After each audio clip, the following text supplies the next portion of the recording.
Antonia took over for 2 years as president before Kat came and told him it was burning her out, and persuaded him to take back his job. He thought he'd be free of Sandy after that whole episode, but each time he heard about her, his ears pricked up. She'd been well respected amongst the outer communities, and especially with the Youngbloods, not only because she was married to Ramirez, whom they practically worshipped, but because she counselled them on a range of social problems, helped the fast-growing Jenner kids deal with their steader parents, relate to them.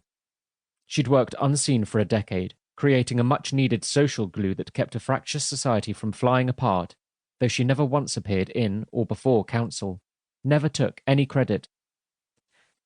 He glanced at his watch. 5 more minutes. He knew why Sandy was angry with him. It wasn't just about Louise. There'd been Hannah too. Most people couldn't pinpoint the exact moment their lives took a course for the worse, but Micah could. On board a stolen Qorall vessel, roaming the grid with Sandy, back when they'd been friends and on the cusp of becoming more, Sandy barely pregnant with Gabriel. Late at night they'd been talking. She'd come to see him, but he'd misread the signs, only realizing it later. Unfortunately, the Alician Hannah called on him later that night while he was asleep, and crawled into bed with him, on top of him to be precise. Hardly awake, he'd thought she was Sandy. Then, fate being not merely cruel but vicious as it sometimes was, Sandy had arrived and found them together. From that point on, Sandy turned away from him and towards Ramirez, and Micah did nothing to stop it, confirming her later assessment of him. Zach once told him that the whole point of life was to overcome your main flaw, which, funnily enough, could also be your strength. Micah hadn't thought too much about it until now because of Plan F. Plan F would spill blood. He would have a lot of blood on his hands. Had Sandy been right about him? Was his compassion going to stay his hand when it came to the necessary, or if he was faced with Louise? Had he lied to Sandy and to himself on that day? It was time, and he was out of time. He headed to the bridge, determined to be the man that the situation and the whole of humanity demanded him to be. Micah sat in the command chair, Vashta at tactical behind him. He replayed the scenario in his head again. Plan F, Ash's strategy. When he'd first heard it, Micah had winced, but it made sense, though he'd had a hard time hearing such an aggressive maneuver coming from someone as philosophical as Ash. The Elysian space station, a gleaming crystal city, lay 10 kilometers dead ahead, hanging in space like a jewel, a marvel of engineering.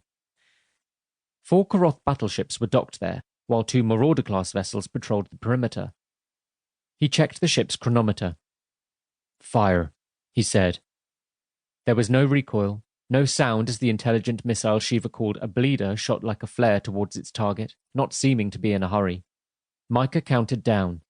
10, 9, 8. A Qorall Marauder jumped into its path, pulse cannons blazing, lighting up space. The bleeder punctured the ship's shields and hull. The Marauder's onboard lights flickered, then went out, the vessel suddenly inert, adrift, all its energy hemorrhaging into a subspace rift left by the missile. The bleeder emerged from the other side, homing in on its prize. 5, 4, 3. It breached the space station's translucent shield, which flashed silver once, then vanished. 1. There was no explosion. The only noticeable change was that lights began to fade and go out all over the space station. 2 of the Qorall battleships had managed to detach before the bleeder made contact and tore towards Shiva's position, which hadn't deviated a centimetre. Micah touched a panel. Approaching Qorall ships. Break off immediately or be destroyed. The screens in front of Micah stuttered white and yellow as Shiva was bathed in plasma fire. Final warning, he said, not bothering to check Shiva's hull integrity. The larger Qorall ship fired an antimatter projectile. It was relatively small, but then if it had been even medium-sized, say 20 kilograms, the backwash from the energy release would have fried the Qorall ship. Micah tapped a remote cam and watched the illegal weapons scorch all the way around Shiva's elliptical shield, space dust erupting like firecrackers around the hull before evanescing into gas, giving the impression Shiva had been dropped into boiling water flashing to steam. Take them out, Vashta. It was like watching 2 trucks race headlong into a giant hammer swinging the other way. He'd heard about gravity weapons, but never imagined what they could do.